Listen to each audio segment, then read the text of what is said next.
सब कुछ चल रहा था, बस तुम्हारा दिमाग थोड़ा डिस्टर्ब था।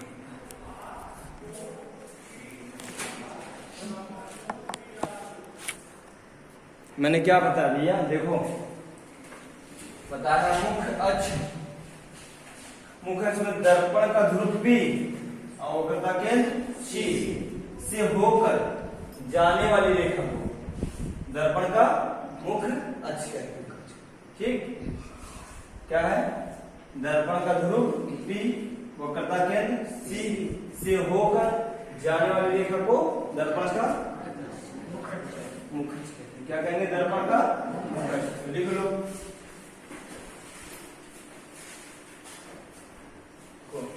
दर्पण का ध्रुव P, ऐसा लिखना, सॉरी लिखना, गोलीय दर्पण का ध्रुव P, गोलीय दर्पण के ध्रुव P तथा वक्रता केंद्र C, वक्रता केंद्र C से होकर जाने वाली रेखा को दर्पण का क्या बोलेंगे? मुख्य अक्ष बोलेंगे। क्या बोलेंगे? मुख्य अक्ष। गोलीय दर्पण के ध्रुव P तथा वक्रता केंद्र C से होकर जाने वाली रेखा को दर्पण का मुख्य अक्ष बोलेंगे। क्या बोलेंगे? मुख्य अक्ष।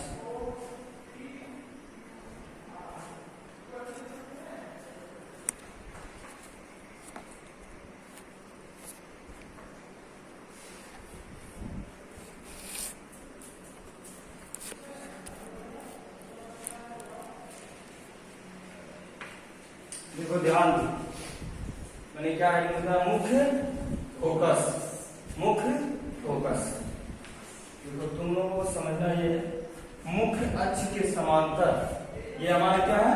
मुख्य अक्ष। क्या है? मुख्य अक्ष। मुख्य अक्ष का बीच वाला तो है, यहाँ भी ये क्या है? मुख्य अक्ष। मुख्य अक्ष के समांतर, मुख्य अक्ष के समांतर, समांतर मतलब ये मुख्य अक्ष, इसके समांतर मतलब इसके जैसे ऊपर या नीचे। ठीक है, मुख्य अक्ष के समांतर जाने वाली प्रकाश किरणें, मुख्य अक्ष के समांतर, मुख्य अक्ष हमारा, इसके समांतर जाने वाली प्रकाश की किरणें परावर्तन के पश्चात, यानी परावर्तन यहां से लौटने के बाद, परावर्तन के पश्चात जिस बिंदु पर मिलती हैं, जिस बिंदु पर मिलती हैं, उस बिंदु को दर्पण का मुख्य फोकस कहते हैं। समझ में आया कि नहीं आया? देखो ध्यान दे पाओ, मैंने बताया ये हमारा यमुनियम की क्या है? एक दर्पण है। ये अवतल दर्पण है, ये उत्तल दर्पण है। ये अवतल दर्पण है और ये अवतल है, वो उत्तल है। देखो ध्यान दो, मैंने बताया है कि अवतल दर्पण में वास्तविक प्रतिबिंब बनता है, जबकि उत्तल दर्पण में आभासी प्रतिबिंब बनता है। कैसा बनता है? आभासी।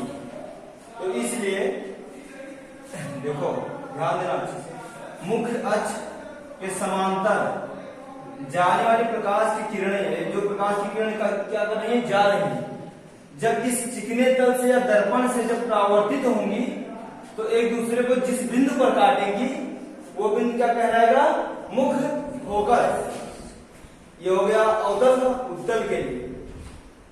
मुख्य अक्ष के समांतर, मुख्य अक्ष के समांतर ये जाने वाली प्रकाश किरणें परावर्तन के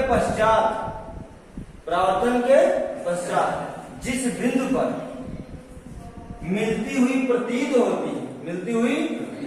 होती, उस बिंदु को दर्पण का मुख्य फोकस कहते हैं। देखो मैंने बताया तुम लोगों को कि उत्तल दर्पण में मुख्य फोकस और वक्रता केंद्र दर्पण के पीछे होता है, दर्पण के मुख्य फोकस के पीछे होता है। और जो इसमें प्रकाश की किरणें हैं ये इधर ही तो लौट जाएंगी, मतलब मुख्य फोकस तक नहीं पहुंचेंगी ना। तो ऐसी स्थिति में हम क्या कर सकते हैं? आभास कर सकते हैं। क्या कर सकते हैं? आभास कर सकते हैं क्या कर सकते हैं, आभास। कि मुख्य अक्ष के समांतर जाने वाली प्रकाश की किरणें, ये मुख्य अक्ष हो गया, ये हमारा क्या हो गया, मुख्य अक्ष हो गया, मुख्य अक्ष, ठीक है। तो मैंने कहा मुख्य अक्ष के समांतर जाने वाली प्रकाश की किरणें परावर्तन के पश्चात जिस बिंदु पर मिलती हुई प्रतीत होती है, ये प्रतीत हो रहा ना, मिलती हुई प्रतीत होती है, मिलती हुई प्रतीत होती है, उस बिंदु को क्या कहते हैं, दर्पण का मुख्य। समझ में आया नहीं, आ गया ना? तो लिखो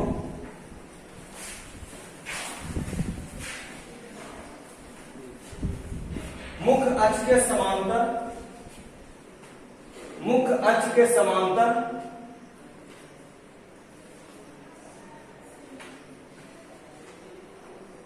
मुख्य अक्ष के समांतर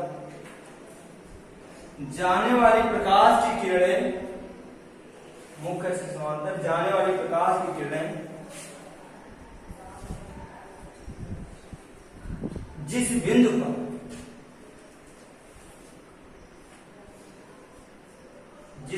पर वास्तव में, मतलब रियली, ठीक है, वास्तव में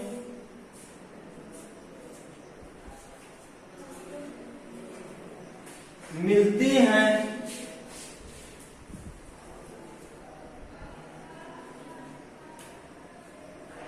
अथवा मिलती हुई प्रतीत होती हैं, अथवा मिलती हुई प्रतीत होती हैं, अथवा मिलती हुई प्रतीत होती हैं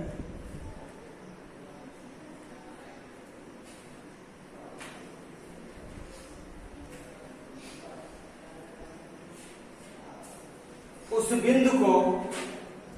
बिंदु को दर्पण का मुख्य फोकस कहते हैं, उस बिंदु को दर्पण का मुख्य फोकस कहते हैं। थोड़ा और ध्यान देना, एक बार क्लियर हो जाए। मुख्य अक्ष के समांतर, मुख्य अक्ष हो गया, मुख्य अक्ष के समांतर जा रहे हैं, याद हो जाए, ये हमारा मुख्य अक्ष हो गया, मुख्य अक्ष के समांतर जा रही है ना, मुख्य अक्ष के समांतर जाने वाली प्रकाश की किरण, ये सब क्या, प्रकाश की किरण परावर्तन, यानी यहां से जब परावर्तित होती है, परावर्तन के पश्चात, यानी जब परावर्तित होती है तो जिस बिंदु पर एक दूसरे को काटती हैं या मिलती हैं, उस बिंदु को, यानी इस बिंदु को दर्पण का मुख्य फोकस कहते हैं।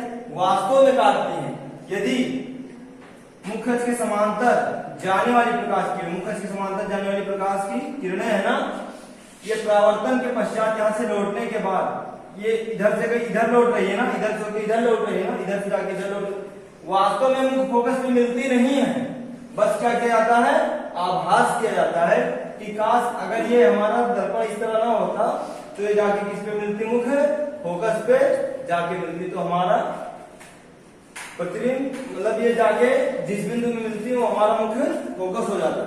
लेकिन यहाँ पे हम क्या करेंगे, केवल आभास करेंगे, तो इसलिए मैंने लिखवा दिया कि मिलती हुई प्रतीत होती, उस बिंदु को हम दर्पण का मुख्य फोकस कहते हैं।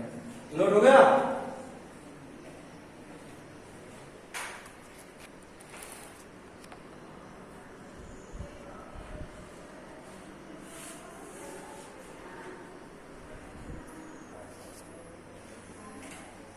हमारा अगला हेडिंग है फोकस दूरी। क्या है? फोकस दूरी। ठीक, हेडिंग क्या है हमारा? फोकस दूरी।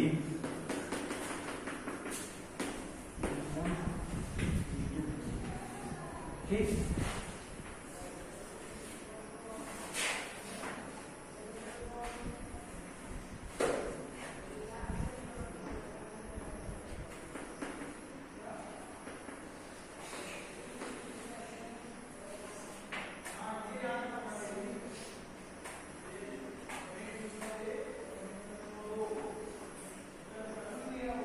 बस थोड़ा सा ये हमारा फिगर है, यमुनियम टू हमारा क्या है?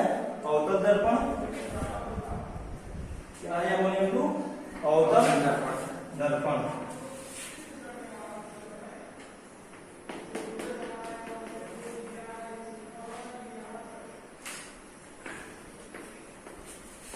ये क्या हमारा उत्तल दर्पण।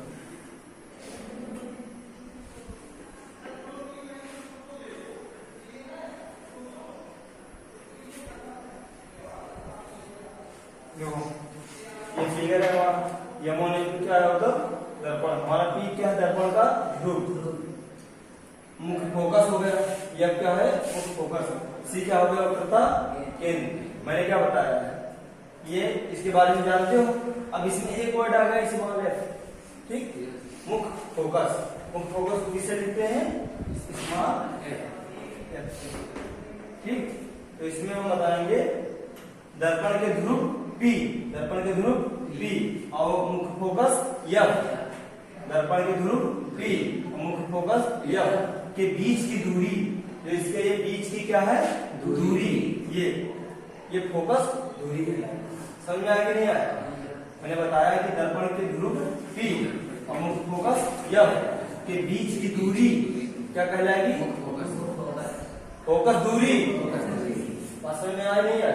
एक बार समझ, ये हमारे एमोनियम दर्पण है, दर्पण का ध्रुव P, ध्रुव ये तो होगा, और मुख्य फोकस F के बीच की दूरी क्या कहलाएगी, दर्पण की फोकस दूरी।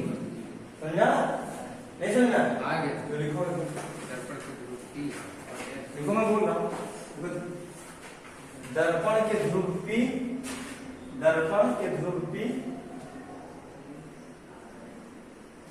दर्पण के ध्रुव P तथा वक्रता केंद्र C तथा सॉरी दर्पण के ध्रुव P तथा मुख्य फोकस F, दर्पण के ध्रुव P तथा मुख्य फोकस F, दर्पण के ध्रुव P तथा मुख्य फोकस F के बीच की दूरी, के बीच की दूरी, बीच की दूरी दर्पण की फोकस दूरी कहलाती है, दर्पण की फोकस दूरी कहलाती है, दर्पण की फोकस दूरी कहलाती है।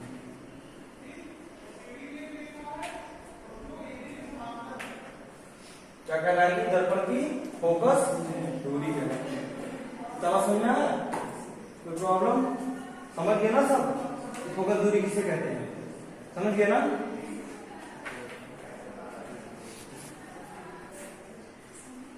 देखो ये हमारा एमोनियम का दर्पण है, मुख्य फोकस F है, वक्रता केंद्र C है, दर्पण का ध्रुव P, ठीक, समझ में आया? अब हम कहते हैं गोलीय दर्पण, गोलीय दर्पण का परावर्तक पृष्ठ इधर ही होगा। गोलीय दर्पण का परावर्तक पृष्ठ, गोलीय दर्पण का परावर्तक पृष्ठ के व्यास को, के व्यास को ये, ठीक, के व्यास, दर्पण का क्या कहेंगे, ध्रुव, दर्पण का दर्पण का द्वार। नहीं समझ में आया कि नहीं आया? एक बार और बता दें, देखो गोलीय दर्पण, गोलीय दर्पण के परावर्तक पृष्ठ, जो अंदर वाला जहां से प्रकाश का परावर्तन होता है, गोलीय दर्पण के परावर्तक पृष्ठ, गोलीय दर्पण के परावर्तक पृष्ठ, परावर्तक पृष्ठ के व्यास को, के व्यास दर्पण का द्वार, क्या कहते हैं, दर्पण का द्वार।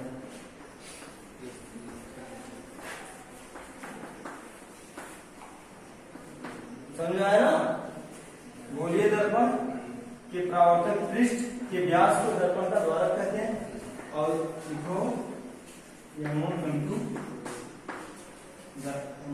दर्पण का द्वारक, दर्पण का द्वारक, इसको भी लिख लेना नीचे से, ठीक। एक बार और बता देते हैं, गोलीय दर्पण, एमोनियम को गोलीय दर्पण के परावर्तक पृष्ठ के व्यास को दर्पण का द्वारक, राइट।